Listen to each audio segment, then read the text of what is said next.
अस्सलाम वालेकुम class. Database management system के अंदर आज हम जिस टॉपिक पे बात करेंगे वो है एट्रीब्यूट्स। जब हम डेटाबेस की बात करते हैं तो डेटाबेस में जब भी आप लोग डाटा सेव करोगे तो वो जो डाटा है वो किसी न किसी ऑब्जेक्ट की बेस पे सेव किया जाता है। और ऑब्जेक्ट बेसिकली क्या होते हैं, आपके ऐसी चीज़ें या ऐसी प्रोडक्ट जिसके मुतलिक आप डाटा इकट्ठा करते हो तो वो क्या होंगे, आपके ऑब्जेक्ट्स होंगे।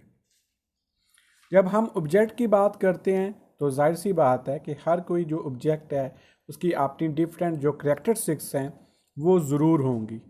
तो उन करैक्टरिस्टिक्स को हम क्या बोलते हैं, एट्रीब्यूट्स। इस लेक्चर के अंदर हम एट्रीब्यूट को देखेंगे डिटेल में कि एट्रीब्यूट क्या चीज़ें हैं और उसकी जो टाइप्स हैं वो क्या हैं। चलें स्टार्ट करते हैं कि एट्रीब्यूट्स क्या है। बेसिकली कोई भी जो एट्रीब्यूट है वो प्रॉपर्टी है या करैक्टरिस्टिक्स है किसी भी एंटिटी की। और एंटिटी क्या है, अभी मैंने आप लोगों के साथ शेयर किया कि anything about which we gather the data to save in database. Database में किसी भी एंटिटी के मुतल्लिक जब डाटा इकट्ठा करते हो तो वो उस एंटिटी की प्रॉपर्टीज़ होती हैं। बेसिकली हम उन्हीं प्रॉपर्टी को यूज़ करके, उन्हीं प्रॉपर्टी को सेव करके हम उसके रिलेटेड जो डाटा है वो स्टोर कर रहे होते हैं। अब जब हम एट्रीब्यूट्स की बात करते हैं तो एक एंटिटी के डिफरेंट एट्रीब्यूट्स हो सकते हैं, डिफरेंट प्रॉपर्टीज़ हो सकती हैं। और ये बात याद रखिएगा कि कुछ प्रॉपर्टीज़ ऐसी भी होती हैं जो कि यूनिक होती हैं, जो कि हर एक में मौजूद होती है लेकिन उसकी जो वैल्यू है वो यूनिक होगी।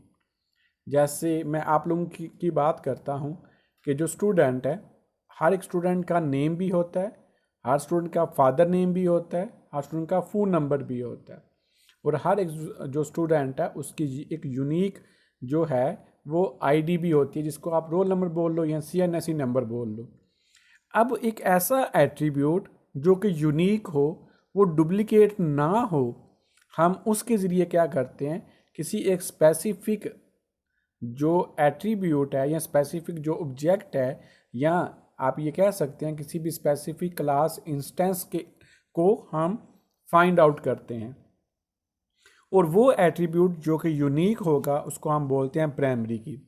अब ये कीज़ क्या होती हैं, क्यों हम यूज़ करते हैं, इसके मतलब मैं आप लोगों के साथ जो डिफरेंट जो लेक्चर्स हैं उसमें शेयर करूंगा। ये पूरा का पूरा एक टॉपिक है और ये समझ लें कि रिलेशनल डेटाबेस के अंदर ये बहुत बहुत ज़्यादा इम्पोर्टेंट रोल प्ले कर रहा होता है। तो इसलिए आप लोगों ने ये जो डेटाबेस के लेक्चर्स हैं ये आप लोगों ने ध्यान से सुनने हैं और इसके मतलब जो भी कन्फ्यूजन हो वो आप लोग डिस्कस कर सकते हैं।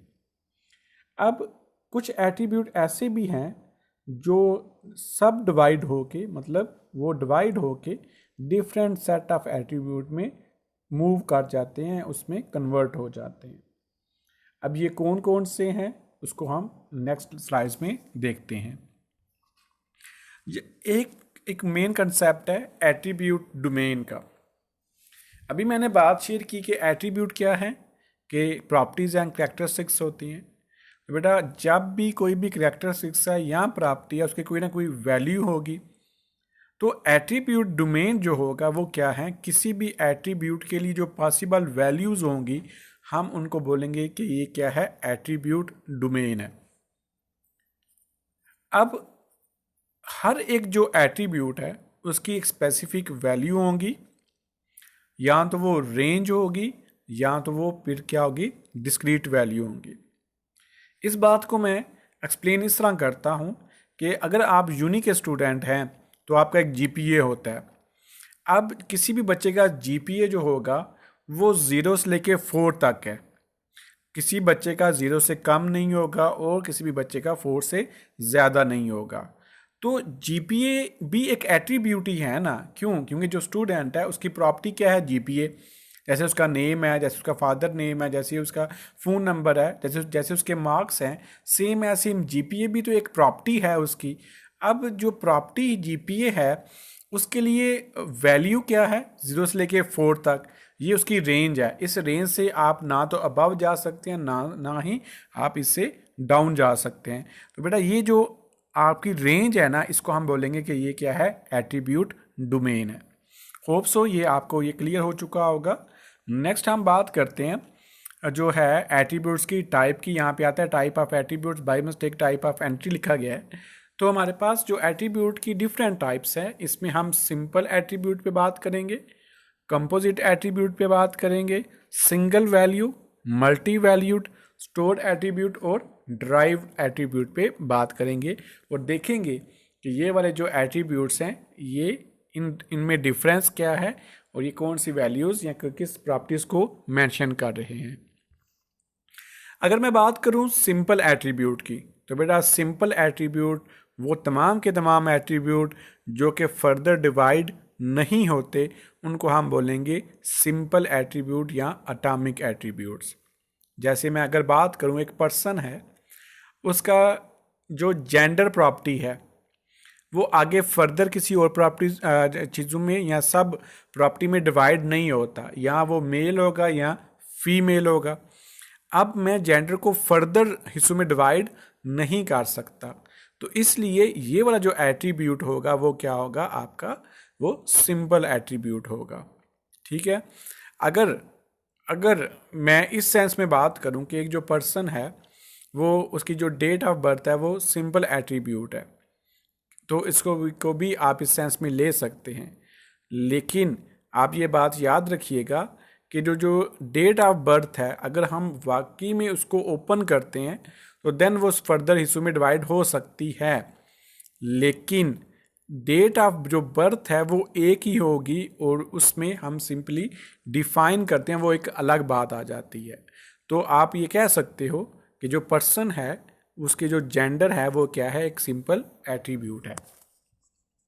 नेक्स्ट अगर हम बात करते हैं जो जैसे पर्सन है उसका एट्रीब्यूट जेंडर है और जेंडर आगे फर्दर डिवाइड नहीं होता, उसकी वैल्यूज वो मेल या फीमेल ही होगी। इसके बाद हम बात करते हैं कंपोजिट एट्रीब्यूट के ऊपर। बेटा कंपोजिट एट्रीब्यूट वो तमाम के तमाम एट्रीब्यूट जो कि किसी दूसरे सिंपल एट्रीब्यूट से मिल के बनते हैं, या आप ये कह सकते हैं कि एक ऐसा एट्रीब्यूट जो कि फर्दर डिफरेंट एट्रीब्यूट में डिवाइड हो सके, उसको हम क्या बोलेंगे, कंपोजिट एट्रीब्यूट। जैसे एक एड्रेस है, अब जो एड्रेस है ना, अब मैं कहता हूँ कि मेरा ये एड्रेस है, गली नंबर ये वाला है, उसमें सिटी ये वाली है, मेरे कंट्री ये वाली है, तो एड्रेस क्या है, वो डिफरेंट जो अदर एट्रीब्यूट से मिल के बना है, तो इसलिए ये क्या है आपका कंपोजिट एट्रीब्यूट है। जैसे मैं पर्सन की बात करूं, पर्सन का एक एड्रेस होता है, अब वो एड्रेस में क्या चीज़ होगी, उसमें उसकी स्ट्रीट नंबर होगी। स्ट्रीट नंबर क्या है, वो भी तो एक एट्रीब्यूट ही तो है। उसकी जो सिटी है वो क्या है, वो भी एट्रीब्यूट है। और कंट्री क्या है, वो भी एट्रीब्यूट है। ये तीनों चीज़ें मिलके क्या बन रही हैं, आपका एड्रेस बन रही है। फिर एड्रेस क्या हुआ, आपका कंपोजिट एट्रीब्यूट हुआ। नेक्स्ट हम बात करते हैं सिंगल वैल्यू एट्रीब्यूट की। Single value attribute are those attribute which can take only one value for a given entity from an entity set। कोई भी एक एंटिटी सेट है, उसमें एक ऐसा एट्रीब्यूट जो कि सिर्फ एक ही वैल्यू लेता है, तो उसको हम क्या बोलेंगे, ये क्या है, सिंगल वैल्यू एट्रीब्यूट है। जैसे आपका रोल नंबर है, जैसे आपका नेम है, जैसे आपका डेट ऑफ बर्थ है, तो ये क्या हुआ, आपकी सिंगल वैल्यू एट्रीब्यूट है। नेक्स्ट हम बात करते हैं मल्टी वैल्यू एट्रीब्यूट की। मल्टी वैल्यू एक ऐसा एट्रीब्यूट जिसकी मोर देन वन वैल्यू हो सकती है, उसको हम क्या बोलते हैं, मल्टी वैल्यूड एट्रीब्यूट। जैसे आप बात करें रोल नंबर की, तो किसी भी पर्सन का या किसी भी स्टूडेंट का रोल नंबर एक ही होगा, लेकिन जब हम बात करते हैं मोबाइल नंबर की, तो बेटा मुझे ये बात बताएं, मोबाइल नंबर एक स्टूडेंट के मल्टीपल हो सकते हैं ना, तो इसलिए जो मोबाइल नंबर है वो क्या है, आपका मल्टी वैल्यू एट्रीब्यूट है। यानी ऐसा एट्रीब्यूट जो कि जिसकी एक से ज़्यादा वैल्यू होंगी उसको हम क्या बोलेंगे, ये क्या है, मल्टी वैल्यूड एट्रीब्यूट है। या एक एम्प्लॉय है, अगर उसके पास डिफरेंट स्किल हैं तो स्किल जो है वो क्या है, आपका मल्टी वैल्यूड एट्रीब्यूट है। नेक्स्ट जब हम बात करते हैं स्टोर्ड एट्रीब्यूट, वो तमाम के तमाम एट्रीब्यूट जो कि डेटाबेस में स्टोर हों उसको हम क्या बोलेंगे, ये क्या है, स्टोर्ड एट्रीब्यूट्स हैं। ऑलमोस्ट 98% जो एट्रीब्यूट हैं वो आपके डेटाबेस में स्टोर होते हैं। फिर हम उन डेटाबेस से असेस करते हैं और डिफरेंट ऑपरेशन को परफॉर्म कर रहे होते हैं। लेकिन कुछ ऐसे एट्रीब्यूट भी होते हैं जो कि आपकी डेटाबेस में स्टोर नहीं होते, तो इसलिए वो तमाम के तमाम एट्रीब्यूट जो कि डेटाबेस में स्टोर हों उसको हम वो क्या बोलते हैं, स्टोर्ड एट्रीब्यूट। नेक्स्ट जो है वो क्या है, derived attribute. A attribute that is not stored in database but derived from other attribute is called the derived attribute. ऐसे तमाम के तमाम एट्रीब्यूट जो कि डेटाबेस में सेव ना हो लेकिन दूसरे एट्रीब्यूट से हम ड्राइव करें, दूसरे एट्रीब्यूट से हम खुद जनरेट करें, उनको हम क्या बोलते हैं, ये क्या हैं, ड्राइव्ड एट्रीब्यूट्स हैं। जो ड्राइव्ड एट्रीब्यूट्स हैं वो बेसिकली क्या होते हैं कि उनका डेटाबेस के अंदर कोई भी वैल्यू नहीं होती, लेकिन दूसरे एट्रीब्यूट्स की वैल्यू से हम इनकी वैल्यू जनरेट कर सकते हैं। जैसे अगर मैं बात करूं कि किसी भी स्टूडेंट का रोल नंबर, नेम और डेट ऑफ बर्थ जो है वो डेटाबेस के अंदर सेव है। अगर मैंने किसी भी पॉइंट पे किसी भी टाइम उसकी एज निकालनी हो तो मैं क्या कर सकता हूँ, उसकी एज फाइंड आउट कर सकता हूँ। उसकी मैं डेट ऑफ बर्थ जो डेटाबेस से फैच करूँगा और जो डे होगा उस डे के मुताबिक मैं उसकी जो एज है मैं वो फाइंड आउट करूँगा। अब जो एज है ना, अब एज जो है वो डेटाबेस के अंदर सेव नहीं है, लेकिन फिर भी हम क्या कर सकते हैं कि हम जो डेटाबेस के अंदर सेव है attribute DOB, date of birth, उससे हम एक न्यू जो है एट्रीब्यूट को डिफाइन करेंगे। तो एज क्या होगा, फिर आपका ड्राइव्ड एट्रीब्यूट होगा। और जो ड्राइव्ड एट्रीब्यूट होता है वो हमेशा हम डैश लाइन के ज़रिए रिप्रेजेंट कर रहे होते हैं। जैसे यहाँ पे देखें कि roll number, name and DOB ये नॉर्मल एट्रीब्यूट्स हैं, लेकिन जब हम एज की बात करते हैं तो ये ड्राइव्ड एट्रीब्यूट है। क्यों? क्योंकि ये एक तो डेटाबेस में सेव नहीं है, दूसरा ये डेट ऑफ बर्थ से ड्राइव हमने किया है, तो इसलिए हम इसे क्या बोलते हैं, ये क्या है, ड्राइव्ड एट्रीब्यूट है।